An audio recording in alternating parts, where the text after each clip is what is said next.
Assalamualaikum warahmatullahi wabarakatuh. Perkenalkan, nama saya Nur Asdan Al-Banjari. Nomor induk mahasiswa saya 21016 Akademik Farmasi, kelas reguler A, mata kuliah Biokimia. Dosen pengampu mata kuliah itu Maulana Zulkarnain, Sarjana Farmasi M Biomed. Asal kampus Akademik Farmasi Makassar. Judul materi asam amino dan protein. Nah, teman-teman, di sini saya akan membahas dari materi biokimia, yaitu asam amino dan protein. Nah, teman-teman bisa melihat gambar asam amino yang di sebelah kiri dan protein yang di sebelah kanan saya.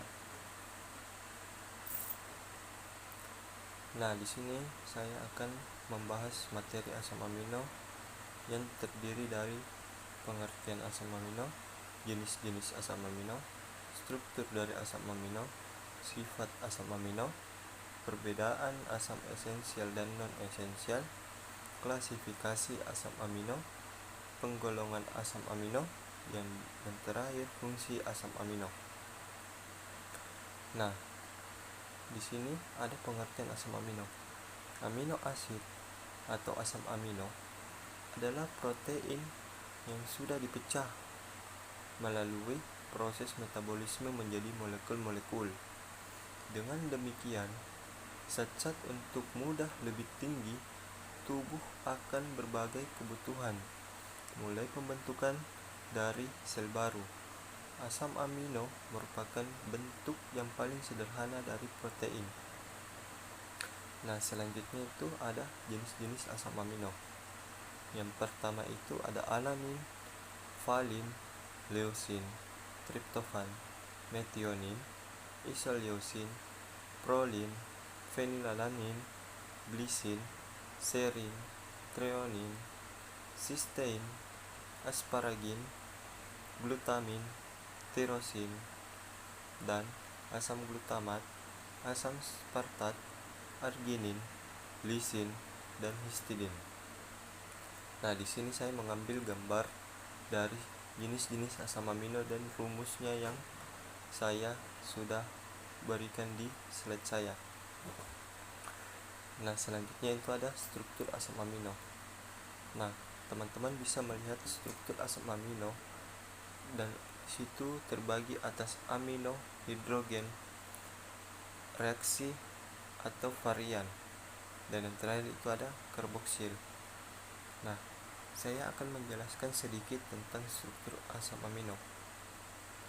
Secara umum, struktur asam amino itu adalah salah satu karbon C yang mengangkat gugus sebagai gugus amina atau NH2 yang merupakan senyawa organik, dan gugus fungsional yang terdiri dari senyawa nitrogen. Gugus karboksil atau COOH yang disebut juga dengan asam askorbat dan atau biasa disebut juga asam alkaulat. Yang kedua itu ada sifat asam amino. Nah, di sini ada 3 macam sifat asam amino yang terdiri di mana sifat amfoter, ion switcher, optis atau aktif.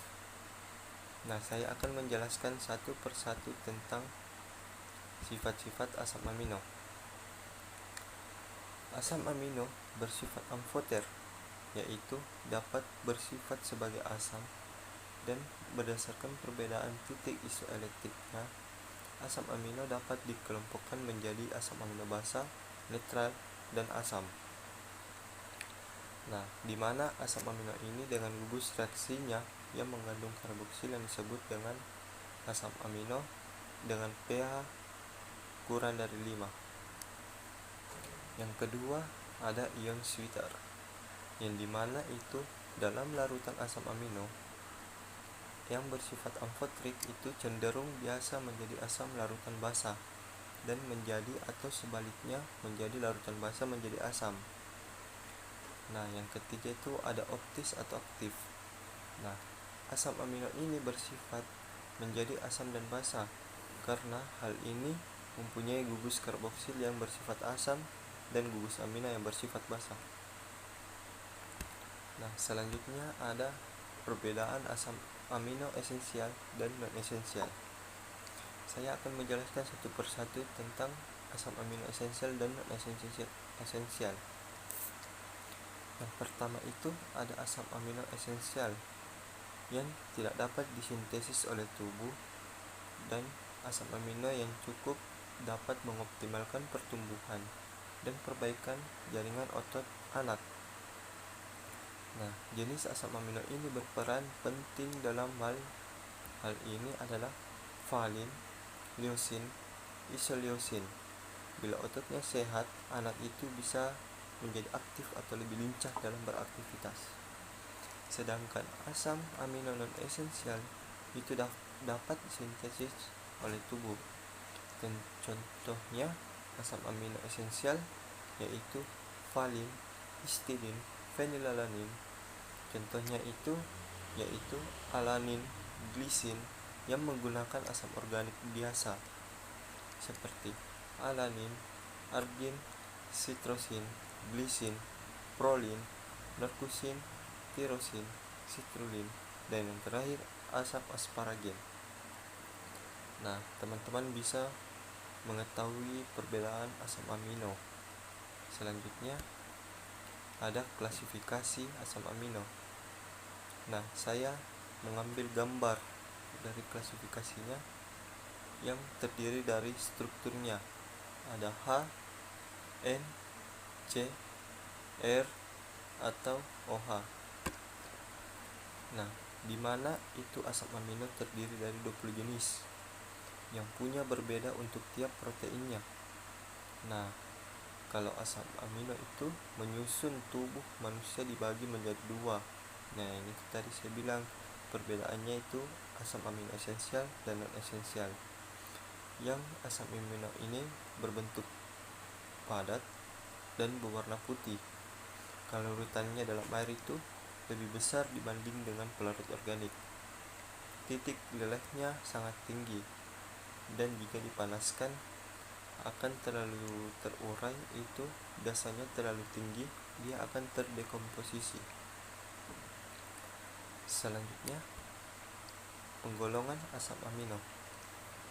Penggolongan asam amino berdasarkan polaritasnya yang biasa disebut polar dan non-polar. Saya akan membahas asam amino yang non-polar, yaitu alanin, isoleusin, leusin, metonin, fenilalanin, prolin, triptofan, valin, dan netral. Dan yang saya membahas itu adalah yang bersifat non-polar. Nah, ini yang bersifat polar yaitu ada asparagin, cysteine, glutamin, glisin, sirin, treonin, dan tirosin. Yang kedua itu ada lebih jenis, ada lebih dari 300 jenis asam amino yang dapat ditemukan di alam, tetapi hanya 20 jenis asam amino yang menyusun protein, yaitu manusia dan hewan tingkat tingginya itu hanya bisa mensintesis 10 dari 20 jenis asam amino. Nah, di sini manusia dan hewan itu tidak lebih dari 10, dia hanya bisa mensintesis di tubuhnya protein, dan selebihnya itu dia tidak mampu mengangkut semua jenis asam amino. Nah, sehingga itu membutuhkan tambahan nutrisi yang mengandung asam amino dari sumber makanannya. Nah, selanjutnya itu ada fungsi asam amino, di mana fungsinya itu menjaga keseimbangan hormon dan enzim, manfaat asam amino untuk melepaskan insulin sehingga tingkat keseimbangan gula darahnya itu terjaga. Sementara itu, hormon pertumbuhannya dapat meningkatkan perkembangan massa otot dan membantu proses pembakaran lemak dan energi, serta memperkuat tulang atau biasa disebut dengan kolagen. Yang terakhir itu gugus fungsional, yang dimana terdapat asam amino adalah gugus karboksilnya, dan sel-sel yang akan mudah menggunakan zat ini untuk kebutuhan, mulai dari mendukung proses pemulihan hingga pembentukan sel baru. Selanjutnya, kita masuk di protein. Teman-teman bisa melihat bagaimana manusia itu mengkonsumsi di tubuhnya protein. Saya akan menjelaskan tentang pengertian dari protein. Protein ini terbentuk dari polimerisasi peptida-peptida yang merupakan asam amino yang berbeda.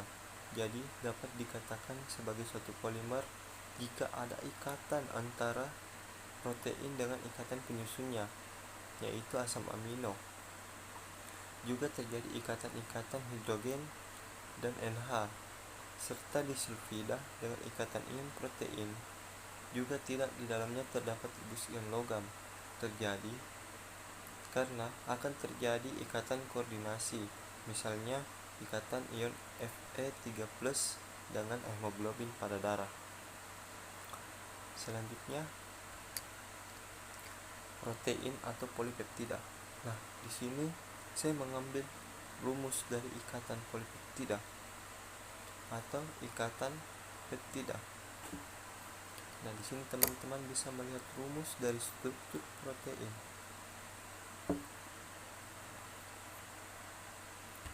Selanjutnya, saya akan membahas sifat-sifat protein, yang dimana itu sukar larut dalam air karena molekulnya yang sangat besar. Jika dia sukar larut dalam air, dapat mengalami koagulasi oleh pemanasan dan penambahan asam atau basa. Kedua itu bersifat amfoter dan ion sweeter.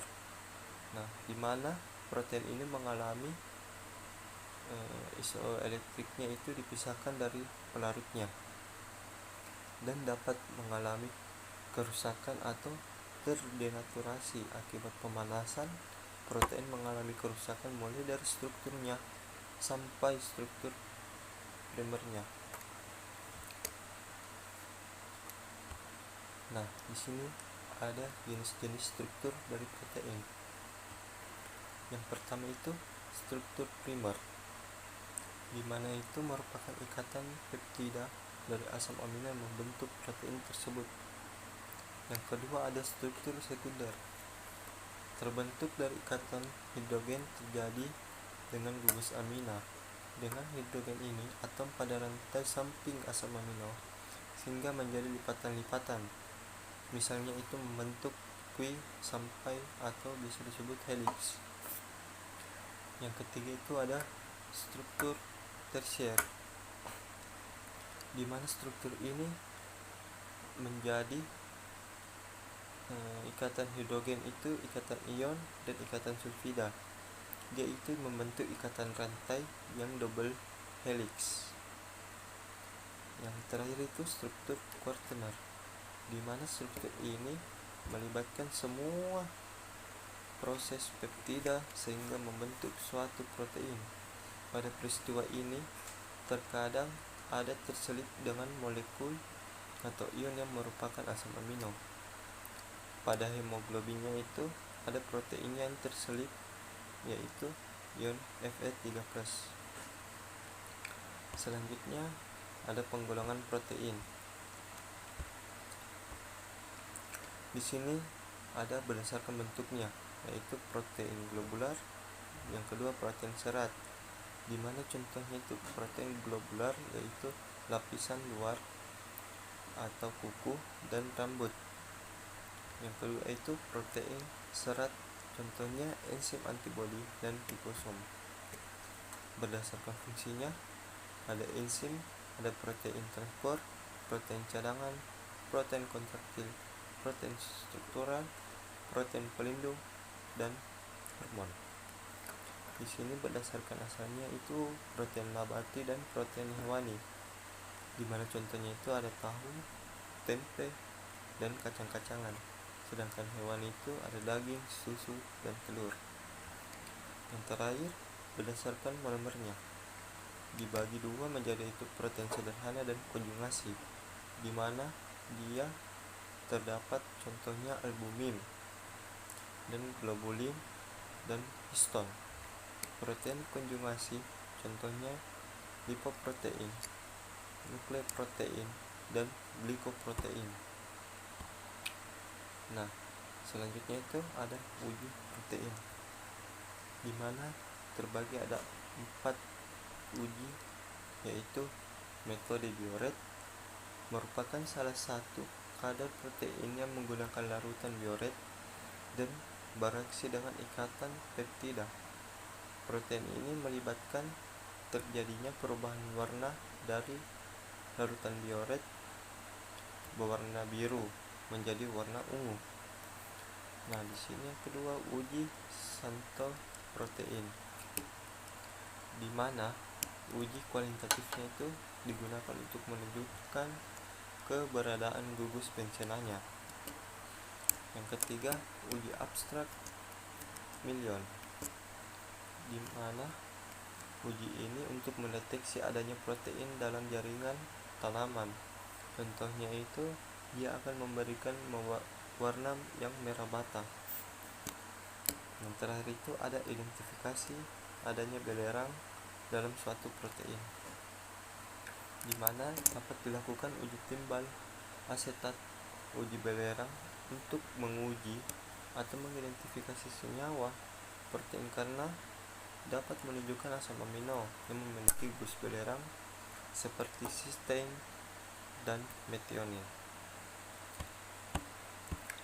Nah, selanjutnya ada identifikasi protein. Yang pertama itu ada reaksi Sakaguchi, di mana ini dia menguji kimia digunakan untuk mendeteksi keberadaan arginin dalam protein.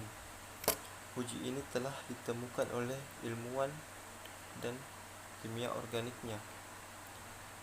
Dia berasal dari Jepang yang bernama Shoyo Sakaguchi dengan pada tahun 1900 dan 1995.